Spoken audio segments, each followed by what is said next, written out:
that excited. Wait, you know, I have a question. This is how I will get excited about Mars. Okay. Can you make a sex tape on Mars?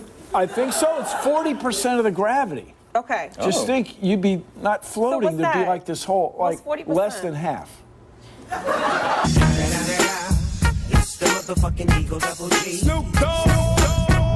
We're seeing people in being indoctrinated to believe that creationists can't be scientists. There's experimental observational science, as we call it. That's using the scientific method, observation, measurement, experiment, testing. All scientists, whether creationists or evolutionists, actually have the same observational or experimental science. Mr. Ham and his followers have this remarkable view of a worldwide flood that somehow influenced everything that we observe in nature. A 500-foot wooden boat, 8 zookeepers for 14,000 individual animals, every land plant in the world underwater for a full year. I ask us all, is that really reasonable? You'll hear a lot about the Grand Canyon, I imagine, also, which is a remarkable place, and it has fossils. And the fossils in the Grand Canyon are found in layers.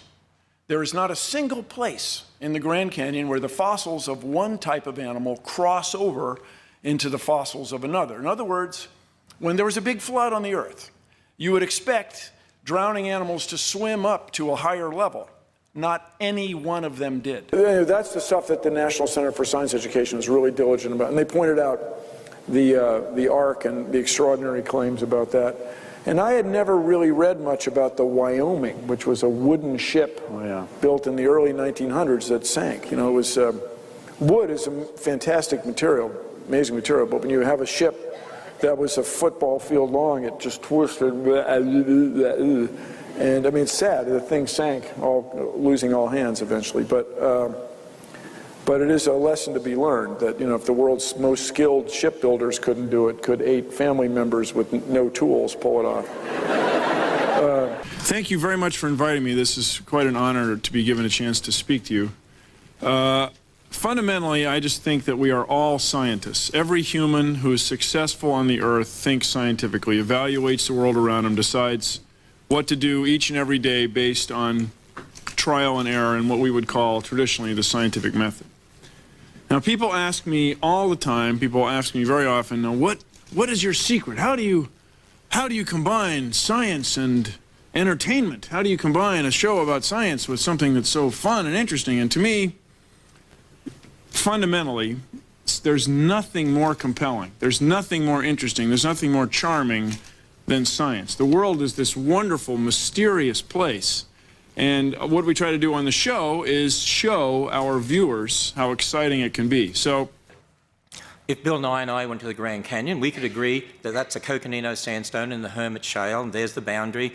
They're sitting one on top of the other. We could agree on that, but we would disagree on how long it took to get there. But see, none of us saw the sandstone or the shale being laid down. There's a supposed 10 million year gap there, but I don't see a gap. But that might be different to what Bill Nye would see. But see, there's a difference between what you actually observe directly and then your interpretation in regard to the past. We're talking about the past when we weren't there. We didn't see those tree rings actually forming. We didn't see those layers being laid down. It's like the dating methods. You're assuming things in regard to the past that aren't necessarily true. The fundamental thing we disagree on, Mr. Ham, is this nature of what you can prove to yourself. When people make assumptions, they're making assumptions based on previous experience. They're not coming out of whole cloth. I encourage you to explain to us why we should accept your word for it, that natural law changed just 4,000 years ago, completely, and there's no record of it. She wrote that question, and it was, what, if anything, would change your mind?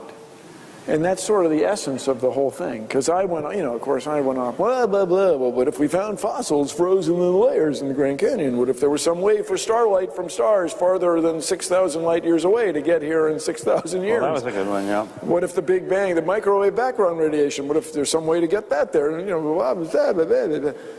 And of course, as you may recall, if you watch this, Mr. Ham said nothing. Nothing would change his mind. So imagine if you're on a jury. I mean, or rather, you're accused of something and these guys are on the jury. What would change? Nothing. Evidence doesn't matter to me. I'm good. You know. like, it's really an extraordinary point of view, and it wouldn't matter. Right. Except, I mean, you know, these guys can, you know, do it. It's a free country, as we say.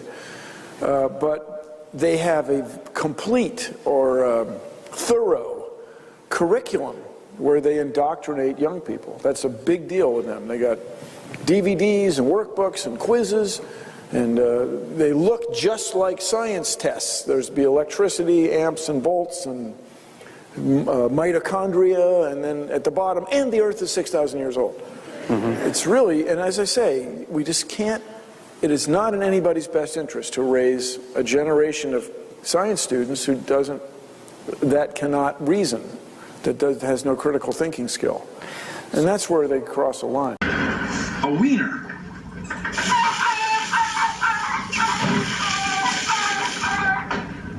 Now that is one hot dog.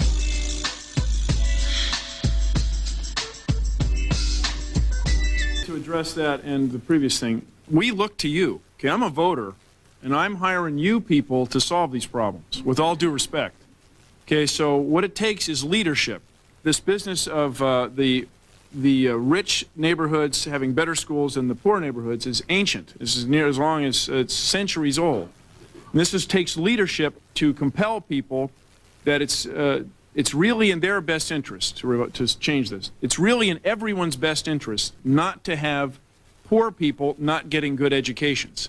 And in a society that is increasingly dependent on science and technology, we are headed for disaster if we do not get these people, get everyone with a minimum of a science understanding of the world. And so I'm doing absolutely all I can every day to change the world.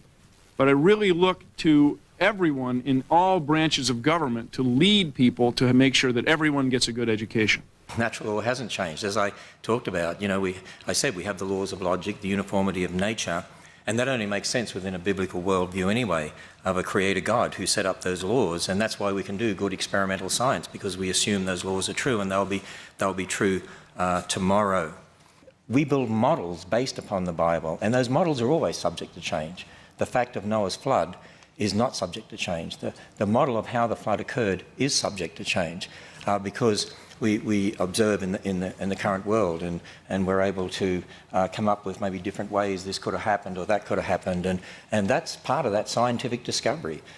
You cannot ever prove using the scientific method in the present, you can't prove the age of the Earth. So you can never prove it's old. So there is no hypothetical. What we want in science, science as practiced out on the outside, is an ability to predict. We want to have a natural law that is so obvious and clear, so well understood, that we can make predictions about what will happen. And the big thing I want from you, Mr. Ham, is can you come up with something that you can predict? Do you have a creation model that predicts something that will happen in nature? Really, there's a tree in Sweden that's believed to be over 9,500 years old. You can go to a park in California and there are bristlecone pines that are over 6,000 years old. So, Mr. Ham, dude, you can't be serious. You can't be serious. But here's the crazy thing. He will say, and I find this argument difficult to have with people, but he will say, how do you know? And you'll say, well, tree rings. Okay, well, you can say those tree rings that formed in the 50 years that we've been looking at this tree or thinking about tree rings, okay, maybe, but you don't know how long it took for those other tree rings to form. Yeah, we do. Well, yeah. You do. But I know what you mean, and I'm right there with you. So then I said, well, if there, and this was arithmetic, if there's 16 million species now, and you've had 4,000 years, that means we need 11 new species a day. Not 11 new animals or plants, 11 new new species of animals. And I did this, and then how many, in order to get ice cores with 680,000 layers, you'd have to have 150 winter snow cycles every year, the last 4,000 years. I mean, it's just not working out. Let me say, I'm sure each and every one of us believes in something that we have no evidence for. Don't you think? Oh, sure. Yeah. Like fish like me, or so, you know. Right. I mean, I don't know. So we all believe in something that there's no evidence for, and that's fine as long as you keep it separate from the process of science and critical thinking. So I know many people, for example, some of my best friends, are Catholic, and they get a lot of community, a lot of strength from being sharing this experience. And I understand that, but that doesn't mean the Earth's 6,000 years old. It just can't be. And that the Pope has issued this statement, that's great, but that's not an extraordinary thing. I mean, you know what I mean? It's news, I guess. But it seems to me the Catholic Church has had sort of an enlightened view of many things for decades now. No, but I mean, there was a couple centuries when they weren't so great at stuff, right? No. Important thing we can teach, I think, now. The knowledge is expanding so fast. There's so much going on in the world. Every day, with electronic communication and libraries accessible to so many people, human knowledge is expanding